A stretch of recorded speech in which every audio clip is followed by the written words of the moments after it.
Salve fratres, welcome back into my channel. Te iterum videre, Patris Allegro, veritas liberabit vos. Kebenaran akan memerdekakan Anda. Yohanes bab 8 ayat 32. Bukan? Pada kesempatan hari Minggu ini, saya mengajak kita untuk berbicara sedikit tentang inkarnasi.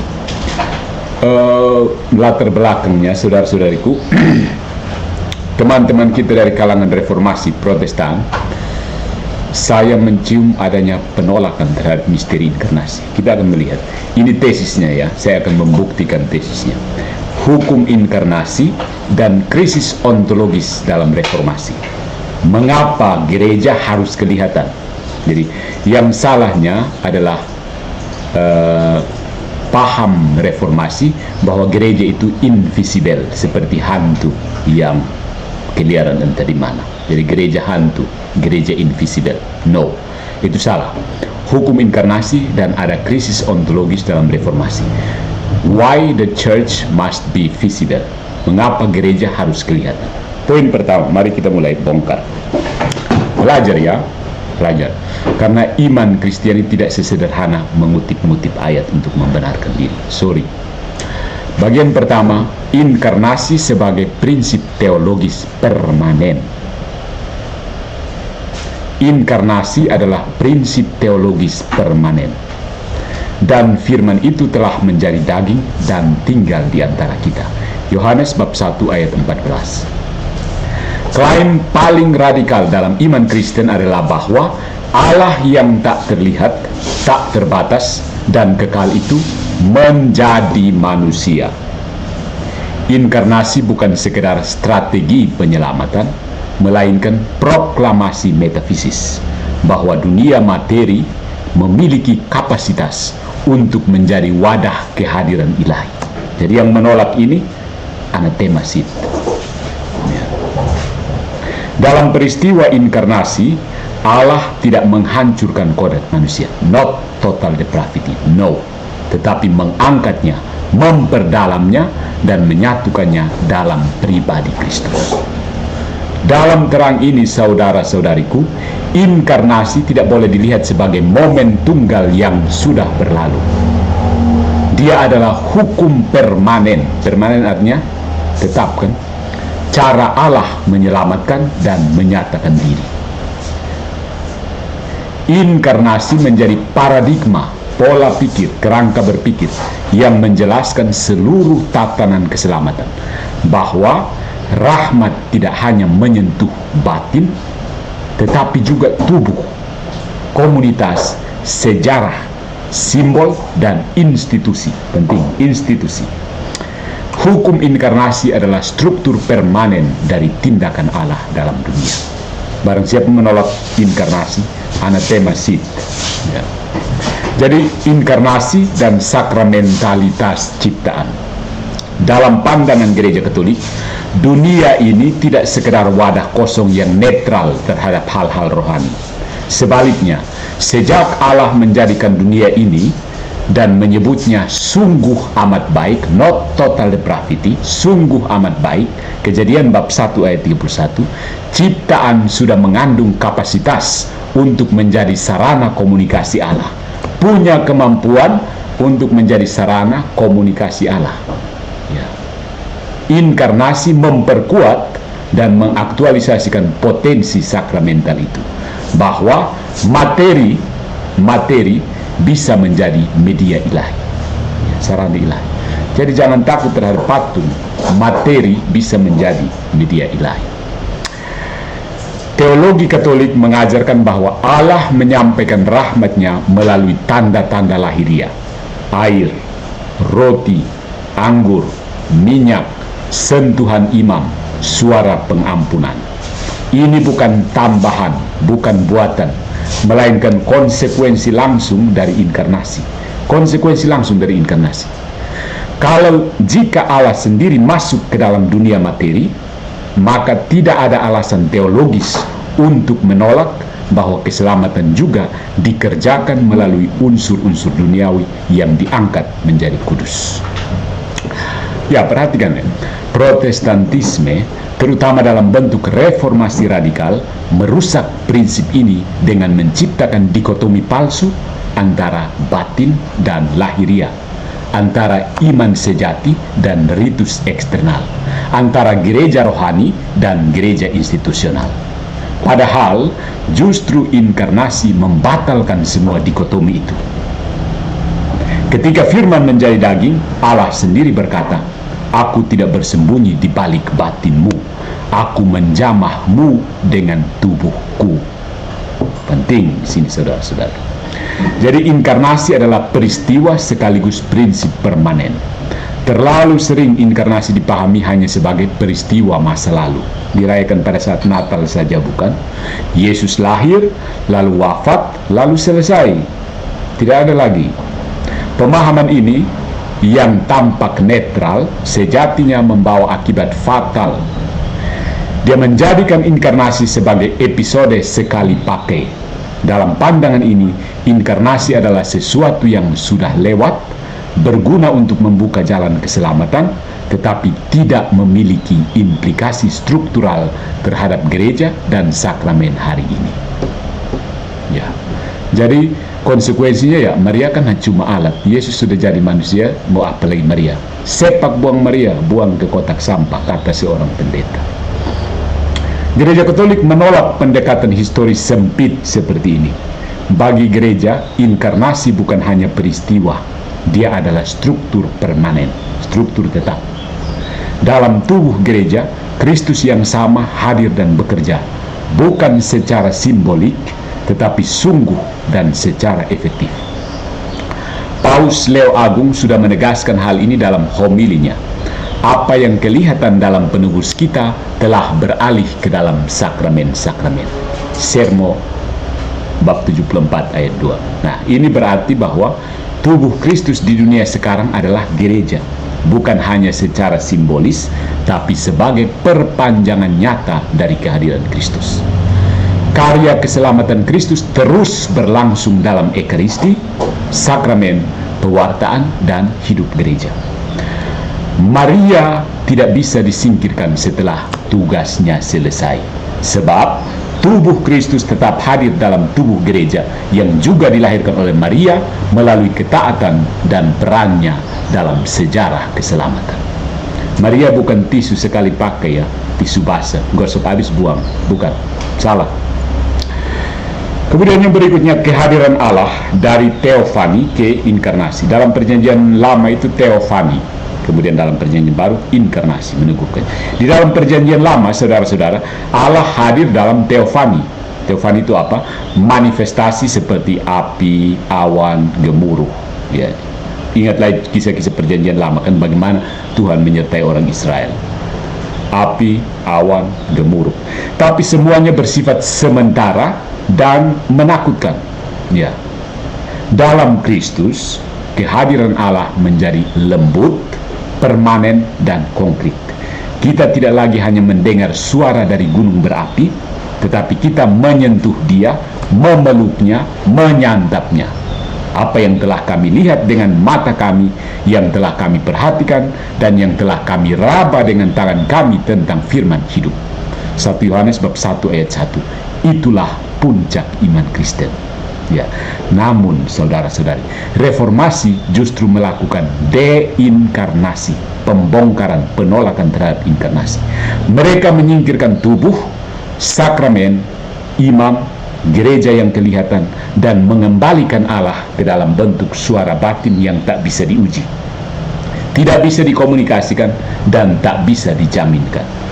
Mereka kembali ke Sinai, meninggalkan Bethlehem dan Ekaristi. Reformasi itu bukan reformasi, itu deformasi. Tuhan sudah berinkarnasi, kamu berusaha untuk kembali Tuhan ke surga ya. Kamu di Sinai saja Tuhan, kamu di sini baku debat di sini. Nah, konsekuensi teologis dan pastoral dari pemikiran seperti ini. Kalau kita menerima bahwa inkarnasi adalah hukum ilahi yang permanen, maka iman harus dijalankan dalam tubuh komunitas, bukan hanya batin individu. Oh, saya percaya bahwa Kristus ada di dalam hatiku. Aku cinta Yesus yang dalam hatiku. Gua kosong adik. Kesatuan tidak bisa hanya spiritual, melainkan harus kelihatan dan historis. Tidak bisa ajaran-ajarannya tumpang tindih, baku naik sana sini berkamu bilang kami satu. Coba kamu Katolik kasih tunjuk kami berapa puluh ribu. Kalau kamu sudah sebut, maka kamu. Jadi kalau ada ahli sains mengatakan bahwa ada 50 juta spesies di muka bumi, kemudian Anda bertanya, kalau begitu Pak ilmuwan, tunjukkan satu persatu 50 juta spesies. Kalau tidak, kamu bohong. Begitukah cara Protestan menanggapi sains? Kekudusan itu, saudara-saudara, harus tampak dalam ritus, sakramen, dan hidup komunitas. Tidak bisa rohani-rohani saja. Tidak bisa. Otoritas tidak bisa berasal dari tafsir pribadi, tetapi dari pewarisan nyata dan kelihatan dari para rasul. Tidak bisa klaim doang. Kami ini apostolik loh. Lebih apostolik dari katrom. Aneh juga ya klaim seperti itu. Dengan menolak hukum inkarnasi, reformasi membuka pintu ke individualisme, relativisme doktrinal, spiritualisme sentimental, dan kehilangan sakramentalitas dalam hidup iman. Yang tersisa hanyalah iman yang terlepas dari tubuh, sejarah, dan komunio yang nyata. Persis seperti inilah deformasi abad ke-16. Jadi inkarnasi bukan hanya kisah Natal.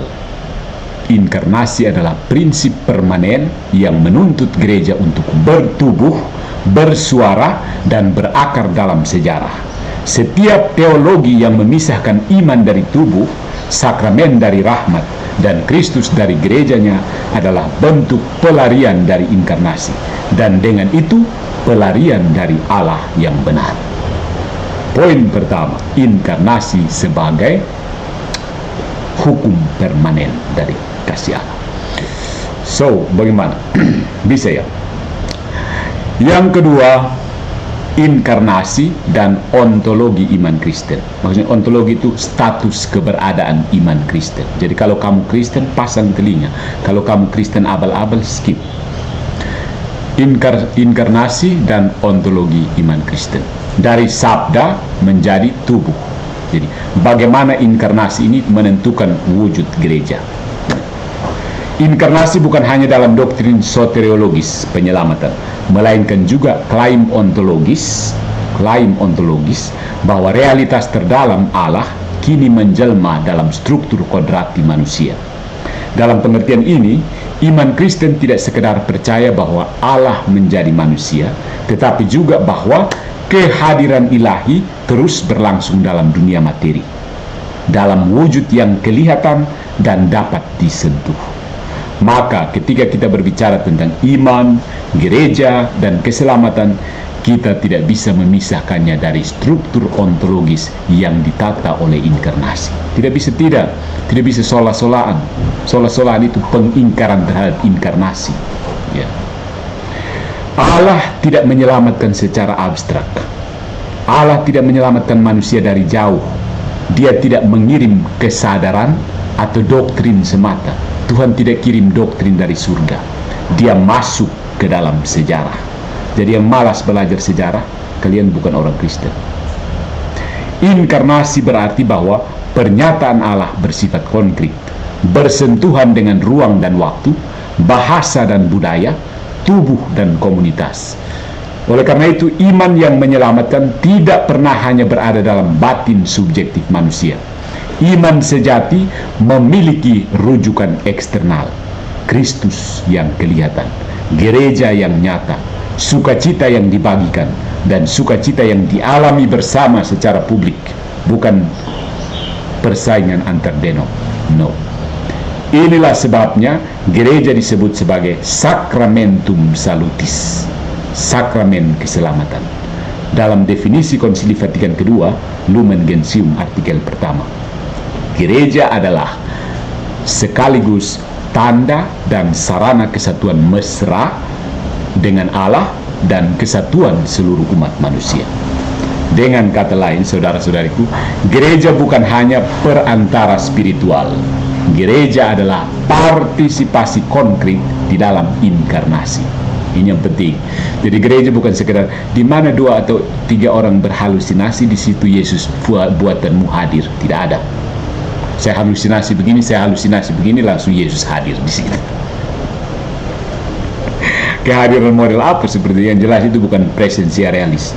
Tidak ada kehadiran nyata, itu kehadiran halusinasi namanya.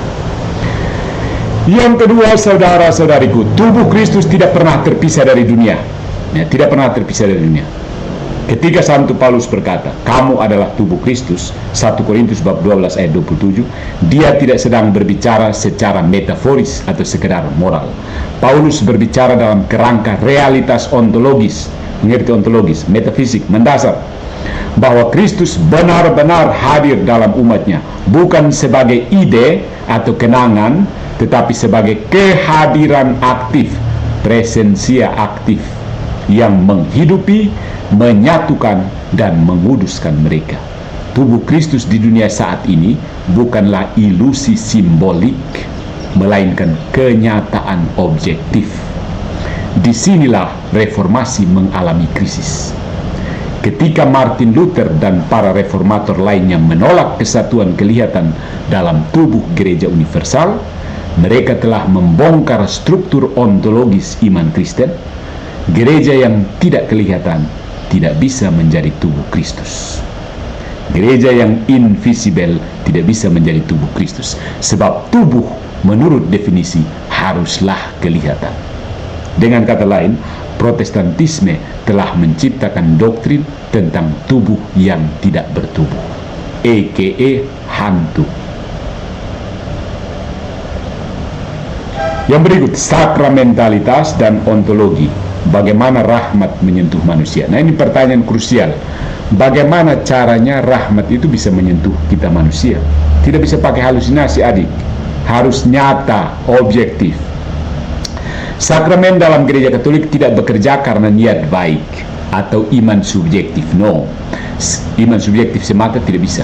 Sakramen adalah instrumentum salutis, alat keselamatan yang efektif karena bersatu dengan kehendak dan kuasa Kristus yang inkarnatif. Air dalam baptisan menyelamatkan bukan karena ia hanya melambangkan pembasuhan dosa, tetapi karena Kristus sendiri membasuh melalui air tersebut, melalui air itu. Kristus sendiri yang membasuh kita melalui air itu. Dan satu kali saja. Kalau permandikan ulang lagi di satu denom misalnya, itu cuma main air doang. Sakramen adalah tindakan Allah dalam dunia materi. Rahmat bekerja melalui dan dalam materi, bukan sekedar ide-ide abstrak yang dicomot dari Alkitab. Rahmat tidak bekerja melalui ayat. Ya. Hal ini mencerminkan inkarnasi, seperti Kristus tidak datang sebagai roh tidak kelihatan. Demikian pula rahmat tidak disampaikan sebagai pengalaman batin melulu yang tidak dapat dibuktikan. Gereja adalah tempat di mana ontologi inkarnasi berlanjut secara konkret, bukan secara halusinatif. Penolakan reformasi terhadap sakramen sebagai kausa instrumentalis keselamatan, penyebab instrumental keselamatan, adalah bentuk deinkarnasi teologis. Mereka mengandalkan penghayatan batin yang oleh Santo Thomas Aquinas disebut sebagai fides informis, iman tanpa bentuk, iman tidak jelas, tanpa bentuk kan? Alih-alih fides caritate formata, iman yang dibentuk oleh kasih dan diwujudkan secara nyata. Ingat, nyata ya, bukan halusinasi, bukan semu, bukan maya, tapi nyata. Nah, ada dualisme Protestan dan krisis metafisika dalam Protestantisme. Reformasi ini membawa serta sebuah dualisme implisit. Ada bentuk yang melihat kenyataan ini sebagai dua hal, dipisahkan menjadi dua. Kenyataan alam semesta ini dipisahkan menjadi dua, disebut dualisme. Dan tapi secara implisit, mereka tidak mengajarkan secara eksplisit, tapi penghayatan mereka secara implisit menunjukkan hal ini. Yang rohani, invisible, versus yang jasmani, visible. Kemudian yang batin, interior, versus yang eksternal, ritual, gereja, sakramen. Jadi mereka kasih pisah. Kemudian yang ilahi versus yang manusiawi. Jadi itu kasih pisah.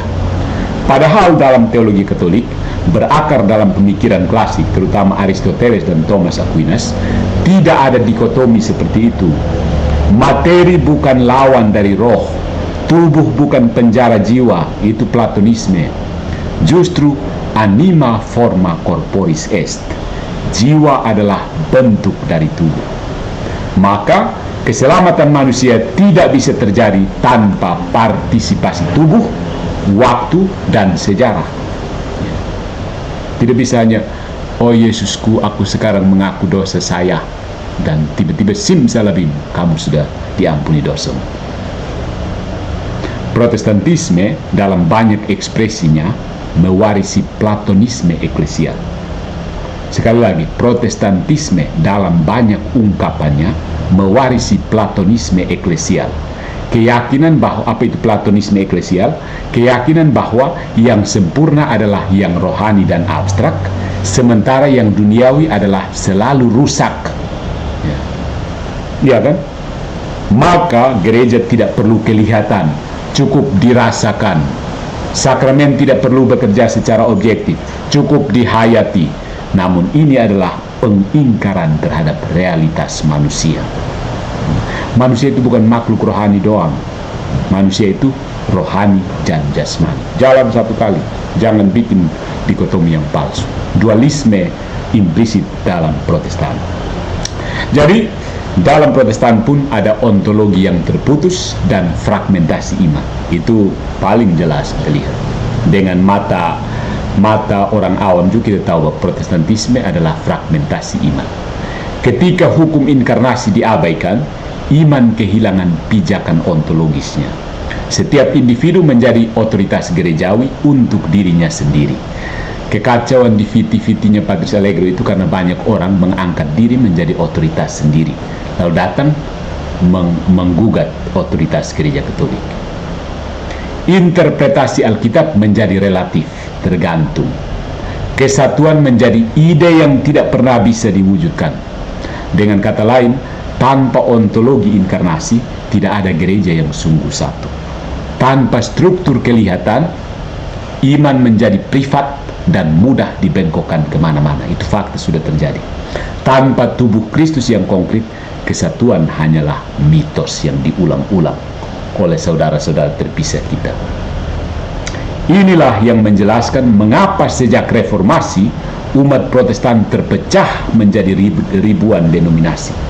Bukan karena mereka tidak menginginkan kesatuan, bukan, tapi karena mereka telah membongkar dasar ontologi dari kesatuan itu sendiri. Tidak punya dasar lagi, mau buat bagaimana bisa bersatu. No way you can be one. Kamu hanya bisa berhalusinasi tentang kesatuan gereja Protestan. Apakah ini ujaran kebencian? Kalau ujaran kebencian, suruh saya berhenti ya. Jadi saudara-saudara, inkarnasi adalah jantung iman Kristen. Dan konsekuensi logisnya adalah bahwa gereja harus menjadi tubuh yang hidup, kelihatan, dan sakramental. Iman yang sejati tidak bisa dilepaskan dari struktur ontologis yang diciptakan oleh Kristus sendiri. Kata-kata saya struktur ontologis dari tadi ya, coba kamu Google sedikit supaya mengedukasi diri sendiri. Reformasi dengan seluruh niat baiknya, kita akui dengan seluruh niat baiknya, telah memisahkan tubuh dari kepala, mutilasi, sakramen dari rahmat, gereja dari Kristus. Jika kita ingin kembali pada iman para rasul, kita harus kembali pada gereja yang bertubuh. Karena Kristus tidak datang sebagai roh, dia datang sebagai manusia sejati. Dan dia tinggal di tengah kita bukan sebagai ide atau ayat per ayat, tetapi sebagai tubuhnya sendiri. Gereja Katolik yang kelihatan, bukan Alkitab yang diterjemahkan sana-sini dengan pelintiran vers per vers. Saudara-saudariku, mari kita beranjak ke poin yang ketiga. Gereja yang kelihatan, visible church. Ini adalah misteri inkarnasi yang diperluas. Kalau Kristus sungguh menjadi manusia, apakah kamu percaya? Dan kalau inkarnasi bukan hanya strategi penyelamatan satu kali, tetapi cara Allah hadir dalam sejarah, maka kesimpulan tidak terelakkan adalah, konsekuensi logisnya adalah, gereja sebagai tubuh Kristus haruslah kelihatan, historis, dan terstruktur. Ya, tidak cukup membayangkan kesatuan rohani para orang kudus jika kesatuan itu tidak dapat dijumpai, dihayati, dan dijalani secara nyata. Disinilah letak kegagalan reformasi Protestan, menolak gereja sebagai kelanjutan dari inkarnasi dan menggantikannya dengan konsep abstrak persekutuan orang percaya. Tapi konsep tidak bisa menggantikan tubuh. Ide tidak bisa membaptis. Ide tidak bisa membaptis. Ya kan? Kesatuan spiritual tidak bisa menggantikan sakramen atau suksesi apostolik. Roh Kudus tidak turun ke atas ide. Roh Kudus tidak turun ke ayat-ayat Alkitab. Ia turun ke atas komunitas yang hadir secara konkret. Sampai sini bisa paham ya? Roh Kudus tidak turun ke ayat-ayat suci itu. Kecuali teman-teman kita Muslim, ayat-ayat itu suci, langsung diturunkan dari surga. Kristen tidak ada seperti itu. Gitu. Tidak ada ayat-ayat suci dalam kekristenan. Itu ayat-ayat buatan tradisi manusia. Kenapa terlalu takut dengan manusia? Yesus mendekati kita sebagai manusia sejati. Kamu kok menghindar dari manusia? Jadi mari kita lihat model gereja perdana, komunitas yang tampak, bukan imajiner, tampak, kelihatan. Coba lihat Kisah Para Rasul bab 2 ayat 41 sampai 47. Gereja perdana tidak bersifat privat, informal tanpa bentuk, atau terapung-apung dalam ide seseorang seperti Calvin begitu. Gereja lahir sebagai komunitas kelihatan yang menerima baptisan, tanda kelihatan untuk masuk ke dalam tubuh Kristus, mendengarkan pengajaran para rasul, itu otoritas yang kelihatan, berkumpul untuk pemecahan roti, itu ekaristi yang kelihatan, hidup dalam persaudaraan dan doa bersama, itu struktur komunitas yang nyata, ya, bukan invisible. Bahkan liturgi mereka masih memiliki bentuk Yahudi yang terstruktur. Mereka berdoa di bait Allah, Kisah Para Rasul bab 2 ayat 46, dengan ritme dan formula yang dikenali. Roh Kudus tidak membuat komunitas menjadi anarkis atau amorf, tanpa bentuk, amorf. Justru Roh Kudus membentuk komunitas dalam ordo, keteraturan, hierarki, tingkatan, dan sakramentalitas, kealatan, kesaranaan, kemediaan. Roh Kudus itu teratur loh. Roh Kudus tidak random. Terbang hingga di satu orang langsung reformasi. Terbang hingga di satu orang langsung reformasi. Aneh. Roh Kudus kerja random kayak begitu yang bikin kacau kita orang Kristen. Kemudian hierarki dan liturgi itu wujud inkarnasi dalam gereja. Inkarnasi tidak hanya melahirkan tubuh manusia Yesus, tetapi juga melahirkan struktur gereja sebagai perpanjangan dari tubuh itu. Karena itu, episkopos atau uskup bukan inovasi manusia, tapi warisan langsung dari para rasul. Presbiteros atau imam mengambil bagian dalam imamat Kristus melalui tabisan, bukan melalui karisma pribadi, self-claim. Oh, kamu khotbah bagus ya, kamu cocok jadi pastor, imam. Tidak. Gereja Katolik biar lu khotbah bagus, kalau tidak ada tabisan sah, selesai. Diakon melayani bukan karena pemilihan demokratis, tapi karena perintah roh melalui komunitas apostolik. Kisah Para Rasul bab 6. Semua ini menunjukkan bahwa sejak awal gereja bukan sekedar komunitas spiritual, tetapi institusi sakramental yang hidup dalam sejarah. Ya saudara-saudari, liturgi juga menjadi dimensi inkarnasional. Dalam Ekaristi, tubuh Kristus hadir secara nyata. Ini bukan sekedar kenangan emosional, tetapi partisipasi aktual dalam kurban salib. Maka liturgi bukan sekedar bentuk ekspresi manusia. Liturgi adalah tindakan Kristus sendiri. Dan karena itu harus tampak, bisa didengar, disentuh, dihayati bersama. Jadi ada kesatuan yang kelihatan, dan ini adalah antitesis terhadap Protestantisme. Reformasi itu memisahkan tubuh dari kepala. Mereka mengklaim bahwa Kristus adalah kepala gereja, tapi tidak menerima struktur tubuhnya. Paus, uskup, imam, sakramen, dogma. Mereka berbicara tentang kesatuan iman, tetapi tidak bisa menunjukkan di mana kesatuan itu berada. Apa artinya satu iman kalau tidak ada satu tafsir Alkitab yang diakui universal? Apa artinya satu iman kalau masing-masing tidak setuju dan tafsiran? Tidak ada satu ajaran moral yang diterima semua, periksa sendiri. Tidak ada satu perayaan sakramen yang disepakati bersama. Kesatuan yang tidak bisa ditunjukkan bukanlah kesatuan, tetapi ilusi. Gereja Katolik sebaliknya memiliki satu kepala kelihatan, Paus sebagai penerus Petrus, satu perayaan Ekaristi yang universal, satu kredo iman yang diwariskan secara apostolik, satu tubuh hierarkis yang terjaga dalam suksesi. Ini bukan dominasi institusi. Ini adalah buah logis dari inkarnasi. Jika Kristus hadir secara tubuh, maka tubuhnya di dunia juga harus nyata, bukan cuma ilusi doang. Ya. Jadi kemudian poin yang berikutnya adalah bahwa gereja institusional itu bukan lawan gereja rohani, bukan lawan. Reformasi itu menciptakan dikotomi yang tidak ada dalam kitab suci antara gereja rohani dan gereja institusional. Tapi dalam kenyataannya, semua komunitas manusia membutuhkan struktur. Bahkan kamu punya grup WA juga ada admin-adminnya, bukan?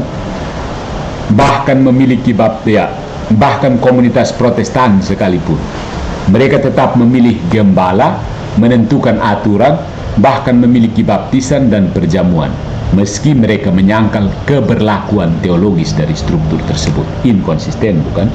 Yang terjadi sebenarnya adalah inkonsistensi. Mereka menggunakan struktur tapi menolaknya secara doktrinal. Mereka berbicara tentang karunia Roh Kudus tapi menolak bahwa Roh Kudus berkarya melalui tubuh yang teratur dan kelihatan. Menurut mereka Roh Kudus itu random, tidak jelas. Dia tiba-tiba mau hinggap di mana, hinggap di situ. Gereja Katolik menghindari dikotomi palsu ini dengan ungkapan et, bahasa Latin, artinya dan ini dan itu, atau both and dalam bahasa Inggris, artinya keduanya dan. Ia adalah tubuh yang sekaligus spiritual dan historis, ilahi dan manusiawi, misteri sekaligus institusi. Itu masalah pola pikir. For your information, pola pikir Protestan pada umumnya out. Dalam bahasa Latin artinya ini atau itu. Ya. Either or itu dalam bahasa Inggris. Atau ini atau itu. Nah, ada ikatan simbolik dan sakramental dalam tubuh Kristus. Tubuh Kristus bukan hanya kumpulan orang percaya. Dia adalah struktur organis di mana kepala adalah Kristus, jaringan penghubung antara anggota tubuh itu adalah sakramen dan dogma, sementara otot dan organ adalah berbagai peran dalam tubuh. Ada awam, ada imam, ada biarawan, ada uskup, dan seterusnya. Tanpa jaringan ini, tubuh menjadi tidak hidup, seperti mayat yang tidak berfungsi. Reformasi memotong jaringan ini dan berharap tubuh masih bisa hidup hanya karena ada iman subjektif. Tapi ini ilusi, saudara-saudariku. Tanpa keterikatan pada sakramen, otoritas, dan kesatuan yang kelihatan, iman menjadi pengalaman yang terapung dan mudah diseret oleh subjektivitas. Dan itu sudah dan sedang terjadi. Jadi inkarnasi bukan hanya puncak wahyu. Ini adalah modus permanen kehadiran Allah dalam dunia. Maka gereja tidak mungkin hanya rohani, saudara-saudariku. Tidak mungkin hanya batiniah. Gereja harus kelihatan karena Kristus kelihatan. Dia harus memiliki bentuk karena Kristus berwujud. Dia harus satu dan terstruktur karena tubuh Kristus bukan serpihan. Dengan menolak struktur kelihatan gereja, reformasi telah menolak prinsip inkarnasi itu sendiri. Maka setiap usaha ekumenis yang jujur harus dimulai dengan pengakuan ini. Tanpa tubuh yang kelihatan, iman menjadi hantu. Ya, saudara-saudariku. Jadi sudah paham kalau sampai sini. Ada krisis ontologis yang besar di dalam Protestantisme. Nah, mari kita lihat reformasi dan pelarian ke dunia tak kelihatan. escape to the invisible world. Ya, Protestantisme itu sebenarnya pelarian kepada dunia yang tidak kelihatan. Spiritualitas Protestan sebagai neognostisisme atau gnostisisme baru. Jadi camkan, saya pernah menyampaikan proposisi ini. Protestantisme adalah neognostisisme baru. Protestantisme adalah gnostisisme baru. Dan MYM terkaget-kaget menyatakan Romo ini baru turun dari planet Mars kah? Oh ternyata. Tapi minum kopi dulu supaya jangan halusinasi. Ya saudara, reformasi dan pelarian ke invisible world. Ada satu selingan, ada satu kuliah metafisika waktu saya kuliah, itu namanya Possible Words dari David siapa ya? Itu menarik, kuliah Possible Words. Itu bagaimana filsafat menjelaskan antara proposisi seperti jika maka, possible words. Oke. David siapa ya? Lupa nama. Oke. Jadi setelah membongkar struktur kelihatan gereja, sesudah berusaha membongkar, reformasi mendirikan bangunan baru. Gereja tak kelihatan. Coba tanya pendeta-pendeta. Gereja tak kelihatan. Reformator seperti Luther dan Calvin beralih dari tubuh gereja ke komunitas rohani, dari sakramen ke iman pribadi, dari magisterium ke iluminasi Roh Kudus dalam hati nurani. Konsekuensinya bukan sekedar perubahan eklesiologis, tetapi pergeseran radikal dalam struktur iman Kristen itu sendiri, dari inkarnasional ke abstraksional, dari komunal ke individual, dari sakramental ke mental, gitu. Mental itu maksudnya pikiran saja. Ya, Tuhannya Protestan itu pada umumnya hanya ada di pikiran. Ini adalah bentuk baru dari gnostisisme, sebuah pelarian dari dunia konkret ke alam ide dan kesadaran rohani yang tidak lagi membutuhkan tubuh, ritus, atau otoritas. Reformasi tidak menamainya demikian, tetapi sejarah mencatat. Inilah kejatuhan dalam dualisme modern, di mana yang lahiriah dipandang mencurigakan dan yang rohania disucikan tanpa diuji. Mari kita lihat Romo Martin Luther, fans. Tanpa tubuh, iman tanpa tubuh, gereja tanpa wajah. Perhatikan kan pencipta doktrin sola scriptura satu ini, sola fide. Iman tanpa tubuh, gereja tanpa wajah. Dalam teologi Martin Luther, imam dari Ordo Santo Agustinus itu, kita menemukan lompatan dari dunia historis ke dunia batinia.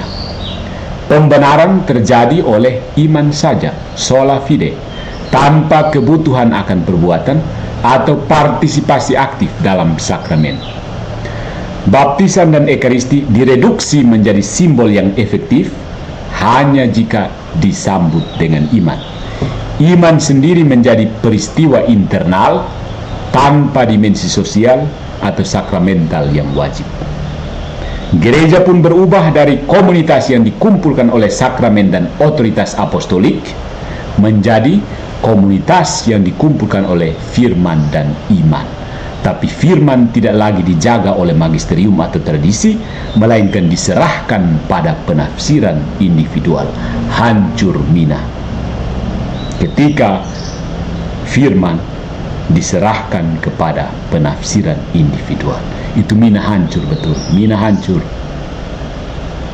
Yang lahir bukan kesatuan, melainkan fragmentasi hermeneutik dan spiritualitas subjektif. Mina jadi hancur, hancur mina hancur. Begitu, itulah kesalahan Protestantisme. Gereja yang kelihatan dianggap korup, sedangkan gereja sejati adalah persekutuan spiritual orang-orang pilihan yang hanya Tuhan sendiri yang tahu. Waduh.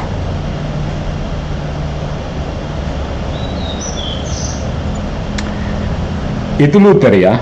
Kita lihat Calvin lagi, orang-orang Katolik pembangkang ini. Orang Katolik kedua yang membangkang. Allah sebagai pengatur, bukan penjelma. Calvin lebih ekstrim lagi.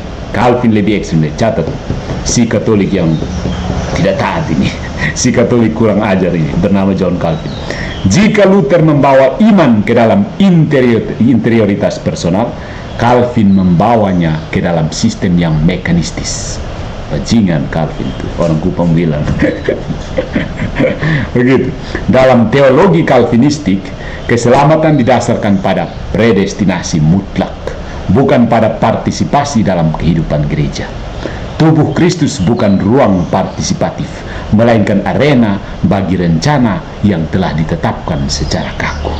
Mekanistik dari Johannes Calvin ini.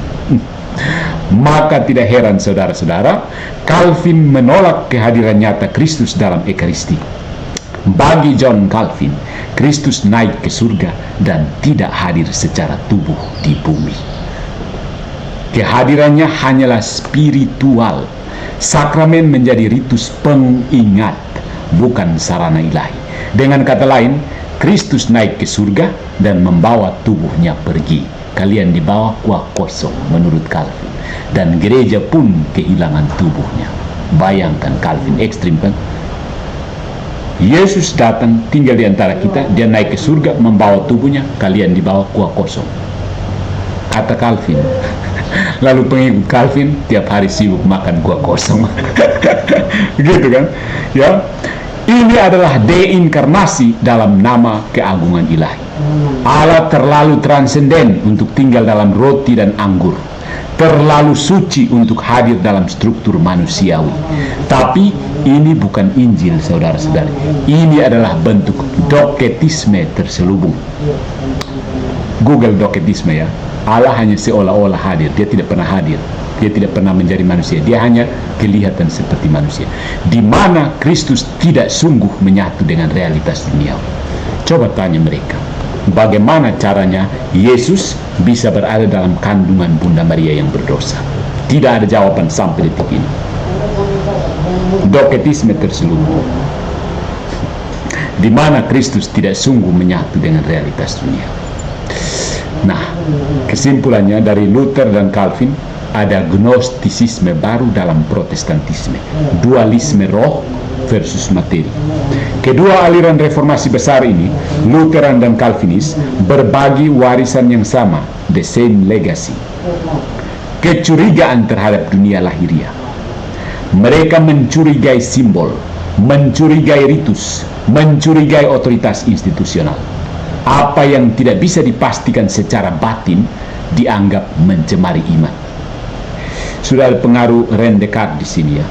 Segala sesuatu saya ragukan kecuali saya yang sedang berpikir. Namun hal ini justru menghidupkan kembali struktur berpikir gnostik, di mana materi dianggap rendah, roh dianggap unggul, institusi dianggap korup, kesadaran rohani dianggap murni. Gereja kelihatan dianggap penuh skandal, sedangkan gereja sejati tersembunyi dalam batin orang percaya. Gnostic to the core. Dengan memisahkan tubuh dan roh, reformasi telah menciptakan iman tanpa wajah, tanpa tubuh, tanpa sejarah. Iman menjadi pengalaman psikologis yang tidak dapat diuji secara publik atau disatukan secara universal. Jadi begitu dikatakan ini salah, langsung lapor ke lembaga sekuler. Karena hanya bisa bertahan, tidak bisa bertahan dari dirinya sendiri. Inilah sebabnya Protestantisme tidak bisa mempertahankan kesatuan, sakralitas, dan kehadiran konkret Kristus di dalam dunia. Tidak bisa. Kristus hanya hadir di dalam 66 buku yang ditafsir oleh siapapun, jika mana suka. Nah, buah pahitnya adalah fragmentasi dan relativisme. Mau lari kemana? Fragmentasi dan relativisme dalam Protestan itu sesuatu yang nyata. Spiritualisme Protestan berbuah dalam lebih dari 30.000 denominasi, masing-masing dengan tafsir dan dogmanya. Kamu tanya saya mau hitung satu persatu, saya ada kerjaku, hitung sendiri. Yang kedua, sakramen yang tidak disepakati. Bagi sebagian hanyalah simbol, bagi sebagian hilang sama sekali. Yang ketiga, liturgi yang dipreteli, ditelanjangi, tanpa rasa misteri, tanpa kehadiran, tanpa ritus universal. Kumpul-kumpul, pasang lampu disko, pasang mesin penghasil asap, menyanyi-menyanyi, tepuk tangan, selesai. Tidak semua, tapi ada beberapa. Moralitas yang terpecah, tanpa magisterium, umat bebas mengikuti suara hati masing-masing. Ya kan? Ada yang boleh cerai, ada yang tidak boleh cerai. Eklesiologi yang cair, tanpa suksesi apostolik, siapapun bisa menjadi pendeta selama dia punya karisma. Kamu punya karisma, ayo melamar jadi pendeta dong. Semua ini adalah hasil logis dari penolakan terhadap hukum inkarnasi. Jika Kristus tidak hadir secara tubuh korporal, maka tidak ada cara pasti untuk bertemu dengan dia. Yang tersisa hanyalah iman privat yang tidak bisa dipertanggungjawabkan secara publik. Mari kita lihat posisi Katolik. Inkarnasi yang terus bekerja dalam tubuh gereja. Sebaliknya, berbanding terbalik dari Protestantisme, Gereja Katolik mempertahankan bahwa Kristus hadir secara nyata dan objektif dalam sakramen, terutama Ekaristi. Roh Kudus tidak bekerja di luar tubuh Kristus, tetapi melalui struktur tubuh itu. Iman yang sejati bersatu dengan gereja yang nyata, yang satu, kudus, katolik, dan apostolik. Keselamatan bukan hanya peristiwa batin, melainkan partisipasi aktif dalam Mysterium Fidei. Orang Katolik di sini ada yang hafal Mysterium Fidei. Kristus telah bangkit, Kristus telah wafat, Kristus telah bangkit, Kristus akan kembali. Katolik tidak menolak kedalaman rohani, tetapi kedalaman itu harus diungkapkan dalam tubuh secara korporal, dalam sakramen, dalam liturgi, dalam komunitas, dalam sejarah. Iman tanpa tubuh bukanlah iman Kristen. Itu pseudo spiritualisme, iman tanpa tubuh.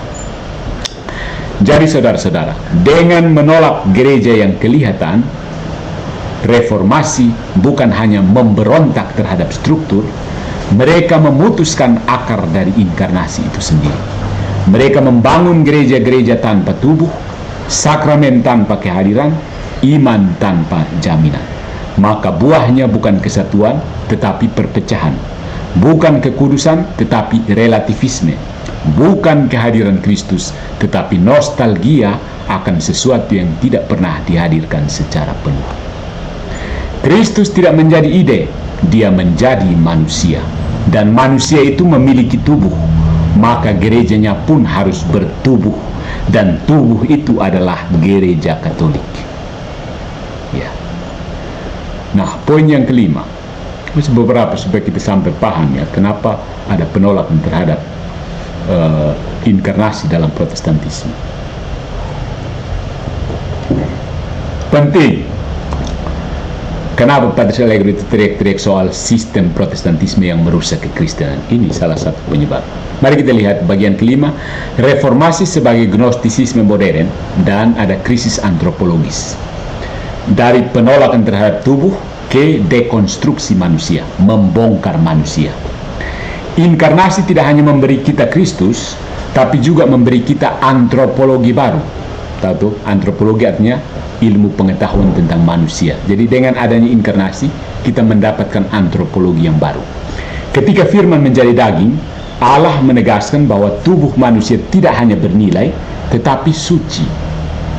Dengan menyatukan kodrat manusiawi dan ilahi dalam satu pribadi, Kristus bukan hanya menebus manusia, dia menyempurnakan hakikat manusia sebagai makhluk relasional, jasmani dan spiritual. Tapi ketika reformasi menolak struktur kelihatan dari gereja dan menggantikannya dengan iman batin tanpa tubuh, dia juga mengguncang fondasi antropologis iman Kristen. Hasilnya bukan hanya teologi yang timpang, tetapi juga manusia yang tereduksi. Manusia yang hanya percaya, tetapi tidak diundang untuk menjadi atau berpartisipasi dan menghidupi iman secara utuh dalam tubuh. Inilah alasan kenapa tidak ada santo-santo dalam Protestan, saudara-saudaraku. Jadi jangan kaget kenapa tidak ada santo-santo di Protestan. Karena apa? Manusia hanya percaya, tetapi tidak ada undangan untuk menjadi sesuatu, menjadi kudus, berpartisipasi dalam kekudusan Tuhan, dan menghidupi iman secara utuh dalam gereja. Jadi ada pergeseran dari liturgi ke produksi, itu peralihan paradigma eksistensial. Reformasi itu mengganti ritme liturgis gereja Katolik yang berdasarkan pada kalender kudus, ya, kalender suci, kontemplasi, doa, dan puasa dengan etos kerja dan disiplin moral yang kaku. Nah, ini kebanggaan, salah satu kebanggaan Protestan tanpa tahu alasan yang sesungguhnya atau konsekuensi logisnya. Liturgi dianggap boros waktu, seni dianggap berlebihan, dan kontemplasi dianggap kemalasan. Dari sinilah muncul apa yang oleh Max Weber disebut sebagai etika Protestan dan semangat kapitalisme.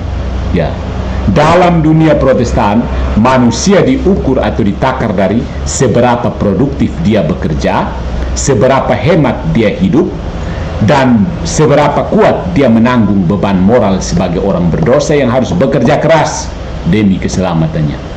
Paradigma ini menggeser eksistensi manusia dari kontemplasi terhadap Allah menjadi pengelolaan waktu dan sumber daya. Dari makhluk liturgis menjadi makhluk utilitarian. Coba Google utilitarian. Makhluk yang dinilai dari gunanya saja. Kalau tidak berguna, tidak selesai. Manusia hanya berharga sejauh dia kasih saya duit berapa. Saya kumpul-kumpul jemaat ini sejauh kamu satu kepala berapa. Nah, itu baru penting. Kalau tidak bisa kasih sesuatu untuk saya, berhenti. Jadi manusia dilihat sejauh berguna. Ya, itu konsekuensi logis. Makanya Max Weber bilang, ya, etika Protestan itu memajukan negara-negara karena setiap kepala dihitung berapa sumbangannya untuk penguasa.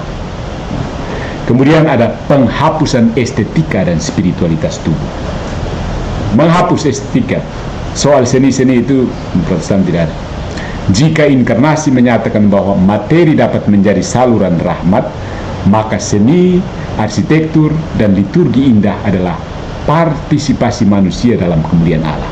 Tapi Calvinisme dan varian reformasi lainnya justru menghancurkan semua itu. Ikon dan patung dihancurkan, altar diganti dengan mimbar, pakaian liturgis, musik sakral, dan pewangi gereja, kita katakan dupa itu dihapus, ditiadakan. Apa yang tersisa adalah ruang kosong dengan warna netral, khotbah panjang, dan nyanyian monoton. Tubuh tidak diajak berpartisipasi, tidak ada genufleks, tidak ada wangi dupa, tidak ada prosesi, tidak ada simbol. Roh dianggap bisa hidup sendiri tanpa tubuh. Tapi ini bukan penyucian ibadah. Ini adalah amputasi estetika, amputasi keindahan. Dan dari amputasi tubuh rohani ini lahirlah budaya modern yang tidak bisa membedakan antara pornografi dan patung kudus. Karena ketika tubuh tidak diajarkan makna sakralnya, ia akan diturunkan ke makna banalnya. Ya, jadi Protestantisme itu berujung ke pornografi. Ada hubungan langsung, saya bisa omong seperti itu. Ya. Yang menolak patung itu akhirnya larinya ke pornografi. Kemudian teologi dosa tanpa restorasi komunitas. Dalam reformasi, saudara-saudara, manusia direduksi menjadi pendosa yang dibenarkan. Hubungan dengan Allah bersifat forensik, bukan transformasional.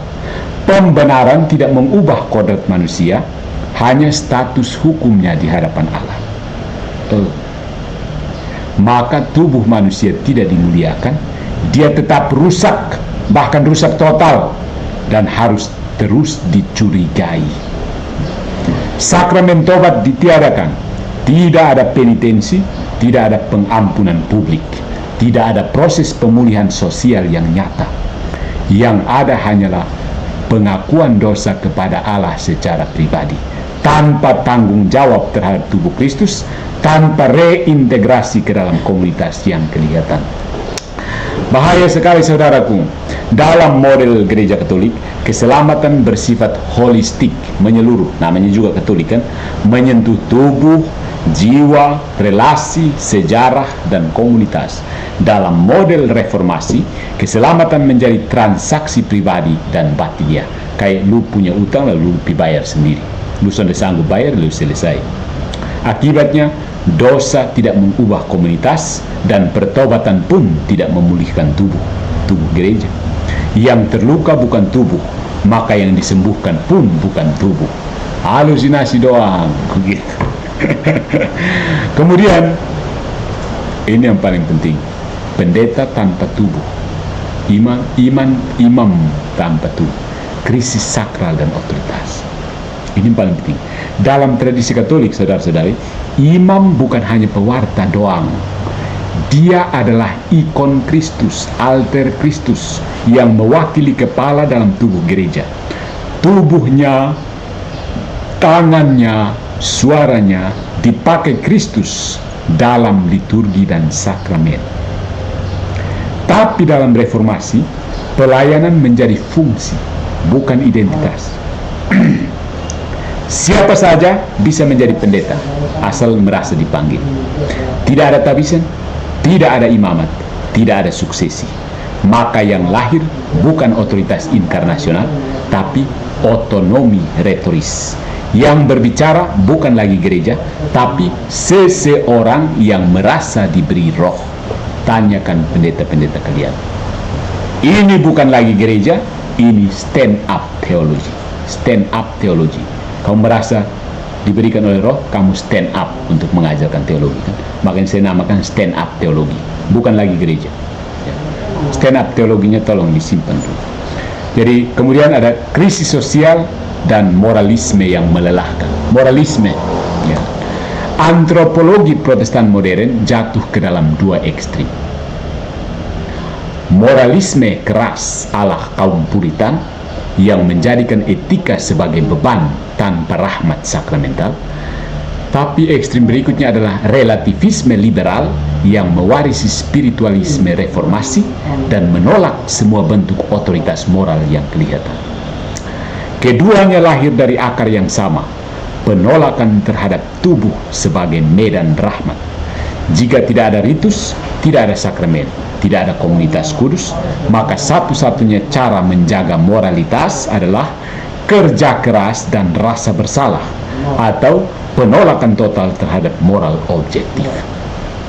Dalam masyarakat sekuler modern sekarang ini, kita melihat warisan ini dengan jelas, warisan Protestantisme. Kerja jadi identitas, tubuh jadi objek industri, seksualitas jadi konsumsi, dan relasi jadi sekedar fungsional. Ini semua adalah bentuk-bentuk deformasi antropologis yang lahir dari spiritualisme anti-inkarnasional. Jadi saudara-saudariku, memang berat konsekuensinya. Reformasi bukan hanya memisahkan manusia dari gereja, ia memisahkan manusia dari tubuhnya sendiri. Dengan menyangkal bahwa rahmat bekerja melalui materi, reformasi mewariskan generasi baru yang tidak tahu apa artinya menjadi manusia seutuhnya, makhluk tubuh dan jiwa, komunitas dan pribadi, iman dan liturgi. Kristus datang untuk menyelamatkan manusia secara utuh, bukan jiwa yang terapung. Dan keselamatan itu dijalankan melalui tubuhnya, gereja yang kelihatan, yang mempersembahkan sakramen, menyusun kehidupan liturgi, dan membentuk umat menjadi manusia yang sungguh-sungguh manusia. Ya, saudara-saudari, Katolik itu sebagai jalan inkarnasional karena ada kesatuan iman dalam tubuh yang hidup. Ini poinnya di sini. Iman tidak cukup dipercaya, harus dihidupi dalam tubuh Kristus. Setelah kita melihat bagaimana reformasi menceraikan iman dari tubuh dan rahmat dari sakramentum, kita akan menegaskan bagaimana iman Katolik justru meneguhkan inkarnasi sebagai prinsip permanen yang menjamin bahwa kesatuan itu nyata, bukan ide, keselamatan itu sakramental, bukan imajinatif, Gereja itu bertubuh, bukan komunitas hantu. Kristus tidak datang untuk meninggalkan kita dalam abstraksi spiritual. Dia membangun gereja sebagai tubuhnya yang hidup, kelihatan, bersatu, dan kudus, agar umat manusia dapat benar-benar bersatu dengan Allah dan sesama dalam struktur konkret yang dirancang olehnya sendiri. Kesatuan iman itu bukan opini, tapi tubuh. Dalam dunia Protestan, kesatuan adalah konsep abstrak. Kami semua percaya pada Kristus, kata mereka. Tapi ketika ditanya apa yang mereka percayai tentang Kristus, jawabannya berbeda-beda. Ada yang percaya Yesus sungguh Allah, ada yang tidak. Ada yang percaya Ekaristi hadir nyata, ada yang hanya simbolik. Ada yang menerima baptisan bayi, ada yang tidak. Ada yang menolak sakramen sama sekali. Apa gunanya kesatuan spiritual jika tidak bisa dibedakan dari disonansi dogmatis? Gereja Katolik sebaliknya memiliki kesatuan iman yang kelihatan dan teruji. Satu katekismus universal, satu kurikulum iman, satu kredo yang sama dari Polandia sampai Papua. Kesatuan ini bukan tirani dogma, melainkan buah dari satu kepala dan satu tubuh. Iman Katolik bukan sekedar percaya dalam hati, tetapi mengucap, merayakan, dan mewujudkannya dalam tubuh yang hidup. Sakramen itu adalah Allah menyentuh manusia melalui materi. Katolik mempertahankan 7 sakramen, ya, bukan karena liturgi itu indah, tapi karena itulah cara Allah melanjutkan inkarnasinya di dalam waktu. Dalam setiap sakramen, air menyelamatkan, roti menjadi tubuh Kristus, minyak menguatkan dan menguduskan, tangan imam mewakili Kristus sendiri, kata-kata liturgis menjadi jembatan antara dunia dan surga. Ini bukan teatrikal, ini ontologis. Sakramen adalah medium objektif keselamatan. Maka ketika gereja Katolik mengajarkan bahwa sakramen itu bekerja dengan sendirinya, ex opere operato, itu bukan karena kita percaya pada magi, superstition, tahyul, tapi karena kita percaya bahwa Kristus sungguh bekerja di dalam tubuhnya. Tanpa sakramen, iman menjadi privat dan spekulatif. Dengan sakramen, iman menjadi partisipasi nyata dalam hidup ilahi. Ya, partisipasi yang nyata, bukan spekulasi abstrak. Kemudian ada suksesi apostolik dan magisterium. Ini penting karena banyak yang salah paham, ya. Kesinambungan inkarnasi di dalam sejarah. Gereja Katolik tidak percaya pada otoritas interpretatif pribadi. No. Iman tidak diwariskan melalui inspirasi pribadi, tetapi melalui pewarisan konkret otoritas para rasul yang diteruskan dalam tabisan. Dari Petrus kepada para paus, dari para rasul kepada para uskup, dari para imam kepada komunitas umat. Magisterium bukan penghalang antara manusia dan Tuhan. Magisterium adalah rahmat perlindungan agar kita tidak tersesat. Sama seperti tubuh memiliki sistem saraf pusat, gereja pun memiliki otoritas pengajar yang satu dan sah. Dengan ini, gereja Katolik menjaga kesatuan tafsir terhadap kitab suci, stabilitas ajaran melawan gelombang zaman, ketetapan moral yang tidak tunduk pada tekanan budaya, dan inilah wajah dari inkarnasi yang hidup dalam sejarah. Gereja yang mengajar, menguduskan, dan memimpin dalam nama Kristus. Ya, saudara-saudara, sampai sini pasti paham. Kemudian ada Maria dan para kudus, inkarnasi yang meluas dalam komunio, persekutuan. Dalam Protestantisme, Maria dibuang setelah melahirkan Yesus, dan para kudus diabaikan karena dianggap mengaburkan kemuliaan Kristus. Tapi dalam iman Katolik, Maria dan para kudus adalah wujud konkret dari inkarnasi yang berhasil. Mereka adalah tubuh Kristus yang telah dimurnikan, menjadi ikon harapan dan penjamin kesatuan. Maria adalah model gereja, menerima sabda, mengandung sabda, dan melahirkan sabda. Para kudus adalah tubuh Kristus yang menang, tetap bersatu dengan kita dalam doa. Komuni para kudus bukan nekromansi seperti tuduhan Protestan. Dia adalah inkarnasi rohani dalam tubuh Kristus yang transhistoris, melampaui sejarah. Kita disatukan bukan hanya oleh doktrin, tapi oleh kasih dan doa dalam satu tubuh yang hidup. Jadi orang mati dalam pandangan fisika, kimia, tetap hidup menjadi anggota tubuh Kristus. Nah, di sini moralitas berakar pada tubuh yang disucikan. Etika Katolik, etika maksudnya perbuatan dengan baik dan benar itu, baik dan tidak baik, itu tidak dibangun dari opini atau statistik moral, tetapi dari inkarnasi sebagai fondasi etik. Tubuh manusia bukan milik sendiri, melainkan bait Roh Kudus. Maka seksualitas manusia bukan wilayah privat, tapi panggilan kudus. Perkawinan adalah sakramen, bukan kontrak. Penderitaan bukan malapetaka, tapi salib yang menyucikan. Semua ini hanya masuk akal jika tubuh sungguh bagian dari rencana keselamatan. Katolik tidak mengagungkan tubuh seperti hedonisme, tapi juga tidak mencurigainya seperti kaum Puritan. Tubuh disucikan karena Kristus mengenakan tubuh itu. Jadi, saudara-saudari, Gereja Katolik adalah tubuh historis, spiritual, dan sakramental dari Kristus. Dia tidak sempurna karena anggotanya berdosa, yes, tapi tubuh itu tetap hidup, tetap bersatu, dan tetap membawa Kristus kepada dunia.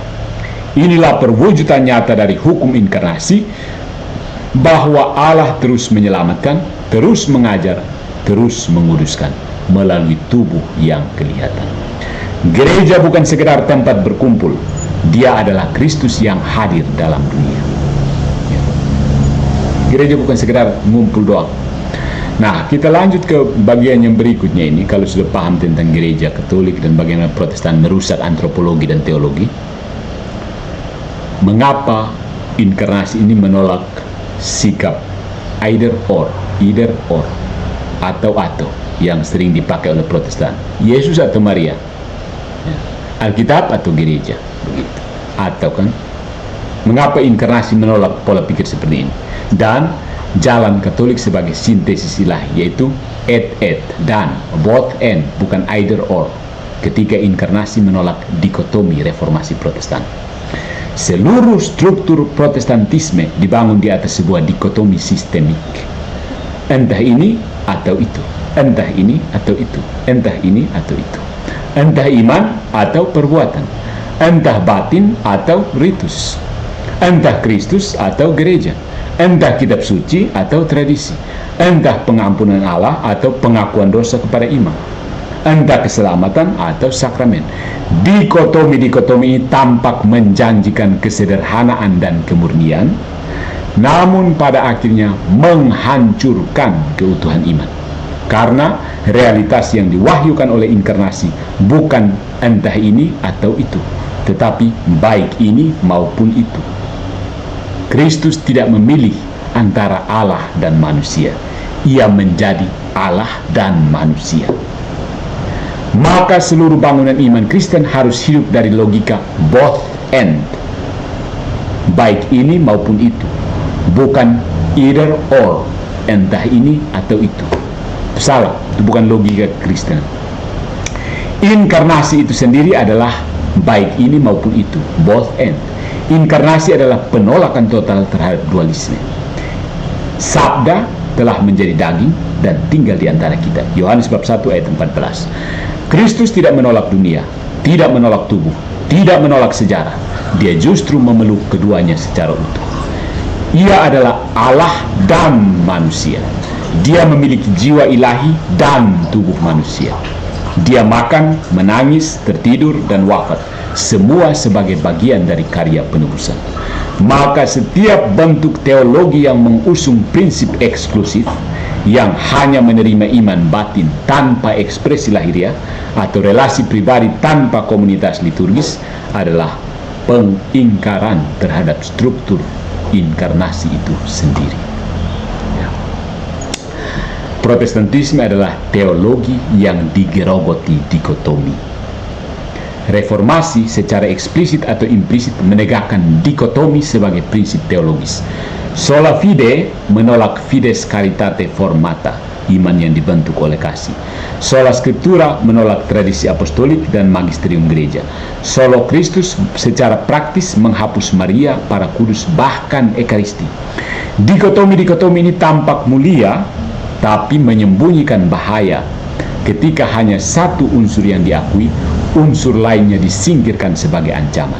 Inilah sebabnya reformasi menciptakan gereja tanpa sakramen, iman tanpa tubuh, rohani tanpa liturgi, penebusan tanpa partisipasi, Allah tanpa umat yang disatukan secara konkret. Padahal dalam iman Katolik, misteri selalu menuntut integrasi, bukan reduksi, apalagi fragmentasi. Nah, jalan Katolik adalah sintesis, ya, yang sering salah dimengerti sebagai sinkretis. Sintesis, bukan sinkretis. Sintesis. Gereja Katolik tidak menjatuhkan pilihan entah ini atau itu. Gereja Katolik menolak dikotomi karena inkarnasi telah menyatukan hal-hal yang sebelumnya tampak berlawanan. Jalan Katolik adalah jalan sintesis, bukan sinkretisme, yaitu iman dan perbuatan, karena rahmat mengubah manusia secara aktif. Kitab suci dan tradisi, karena Roh Kudus membimbing gereja, bukan teks mati. Yesus dan gereja, karena tubuh tidak bisa terpisah dari kepala. Sakramen dan iman, karena Allah sungguh bekerja melalui materi. Santo Yohanes Paulus II, orang Polandia dia, menyebut ini sebagai logika inkarnasi, the logic of incarnation, yaitu logika integratif yang tidak mengorbankan satu sisi demi sisi yang lain, melainkan menyatukan keduanya dalam harmoni yang ditentukan oleh Allah sendiri. Dia tidak menolak satu demi satu. Misalnya, Calvinisme menolak kebebasan manusia demi kedaulatan Allah. Salah. Gitu. Inkarnasi ini menggugurkan individualisme teologis. Itu good job inkarnasi. Individualisme teologis seperti yang ada dalam Protestan itu digugurkan oleh inkarnasi. Karena inkarnasi adalah peristiwa komunitas, Allah masuk ke dalam keluarga, masyarakat, bangsa, dan sejarah, maka keselamatan tidak pernah terjadi dalam isolasi individual. Tidak. Iman Katolik tidak mentoleransi subjektivitas iman. Asal saya percaya, saya selamat. No. Tidak. Gereja bukan sekedar alat bantu. Gereja adalah bagian dari struktur keselamatan itu sendiri. Karena Kristus hadir di dalamnya, Roh Kudus bekerja melalui sakramennya, dan tubuh umat Allah dipersatukan di dalamnya. Gereja Katolik menolak klaim bahwa iman pribadi sudah cukup jika dipisahkan dari tubuh Kristus yang kelihatan. Karena iman pribadi itu sendiri adalah buah dari pewartaan gereja dan hanya dapat bertahan di dalam tubuh yang hidup. Jadi kesimpulannya, ekumenisme sejati artinya kembali ke sintesis inkarnasional. Ya, banyak upaya ekumenis itu gagal karena berhenti pada kompromi simbolik. Ya. Namun ekumenisme sejati hanya akan terjadi jika semua orang Kristen kembali kepada hukum inkarnasi, kesatuan yang kelihatan, sakramen yang objektif, dan gereja yang bertubuh. Artinya, Protestantisme harus meninggalkan dikotomi yang melelahkan dan membuka diri untuk realitas misteri yang utuh. Mereka harus berhenti bertanya, gereja atau Kristus, kitab suci atau tradisi, roh atau sakramen, dan mulai mengatakan gereja dan Kristus, kitab suci dan tradisi, roh dan sakramen. Ya, barulah di sana inkarnasi bisa berbuah penuh dalam hidup umat beriman. Kalau tidak, kuah kosong. Jadi saudara-saudari, inkarnasi menolak pilihan palsu. Inkarnasi mengajarkan kita bahwa yang ilahi dan yang manusiawi bisa bersatu tanpa merusak satu sama lain. Maka setiap teologi yang memaksa kita memilih salah satu dan membuang yang lain, sejatinya adalah bentuk pemutusan dari misteri inkarnasi. Gereja Katolik tetap berdiri teguh di atas hukum inkarnasi, both end. baik ini maupun itu, bukan either or, entah ini atau itu. Di sanalah iman menjadi utuh, manusia dipulihkan, dan keselamatan menjadi nyata dalam tubuh, dalam sakramen, dalam gereja. Jadi kesimpulannya, Bapak Ibu Saudara-saudari umat beriman yang terkasih dalam Kristus, inkarnasi atau ilusi, jalan pulang menuju gereja yang bertubuh. Iman yang tidak bertubuh akan menjadi bayang-bayang dirinya sendiri. Reformasi Protestan muncul sebagai protes terhadap skandal dan korupsi dalam gereja. Namun dalam upayanya membersihkan wajah gereja, reformasi menghapus tubuhnya. So sad. Dari kritik atas praktik, mereka bergeser ke pembongkaran struktur. Dari penolakan terhadap penyimpangan moral, mereka jatuh ke dalam penolakan terhadap sakramen, suksesi apostolik, dan tubuh Kristus yang kelihatan. Apa yang dihasilkan? Bukan pembaruan, melainkan dekonstruksi.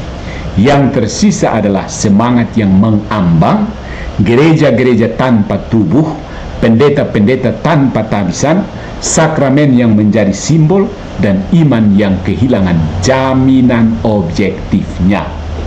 Iman seperti itu tidak menyelamatkan. Iman seperti itu iman yang membingungkan. Nah, ada dua jalan, inkarnasi atau ilusi. Pada akhirnya, umat Kristen hanya punya dua pilihan. Inkarnasi, Allah sungguh menjadi manusia, maka keselamatan harus dijalani dalam tubuh, dalam gereja, dalam sejarah, dalam sakramen, dan dalam komunitas. Atau ilusi, Allah menjadi sekedar ide, maka iman cukup dirasakan dalam batin, dijalani sendiri, ditafsir sendiri, dipercayai tanpa tubuh, tanpa otoritas, tanpa sakramen. Welcome to the jungle of Protestantism. Gereja Katolik memilih yang pertama dan mempertahankan dengan segala konsekuensi yang menuntut. Protestantisme dalam banyak bentuknya memilih yang kedua dan kini hidup dari fragmen-fragmen warisan Katolik yang sudah lama diputus dari akar hidupnya. Mengapa inkarnasi butuh gereja Katolik? Kristus tidak menciptakan sekedar komunitas rohani. Dia membangun tubuh. Dia berkata, "Tu es Petrus, et super hanc Petram edificabo ecclesia mea." Engkau adalah Petrus, dan di atas batu karang ini aku akan mendirikan gereja. Matius 16:18. Dan tubuh itu memiliki kepala, Kristus dengan wakilnya di dunia, Paus, memiliki hierarki dan organ tubuh, para uskup, imam, dan diakon, memiliki darah kehidupan, sakramen yang menyalurkan rahmat, memiliki memori dan akal budi, tradisi suci dan magisterium, memiliki roh yang menghidupi, Roh Kudus yang dijanjikan. Tanpa tubuh ini, iman tinggal ide. Tanpa sakramen, keselamatan menjadi harapan kabur. Tanpa gereja, Kristus kehilangan wajah historisnya. Yang tertinggal adalah ayat-ayat yang ditafsirkan serampangan baku naik sana sini. Saudara-saudariku, panggilan pulang, inkarnasi yang harus dijumpai.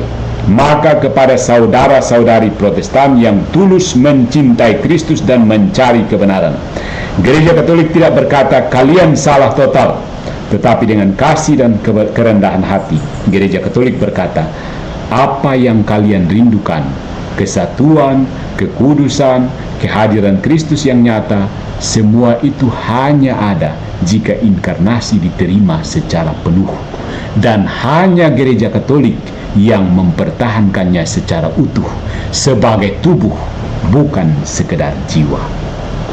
Panggilan untuk kembali ke rumah bukanlah penaklukan dogmatis, melainkan undangan untuk menemukan tubuh Kristus yang hidup, yang menunggu di altar, di sakramen, dan di komunitas umat kudus.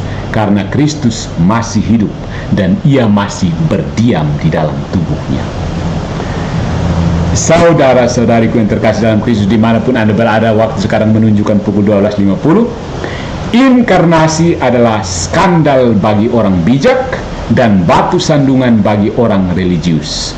Ia menuntut kita untuk percaya bahwa Allah bisa hadir dalam hal-hal yang biasa. Tubuh manusia, roti dan anggur, suara seorang imam, ritus dan komunitas orang berdosa.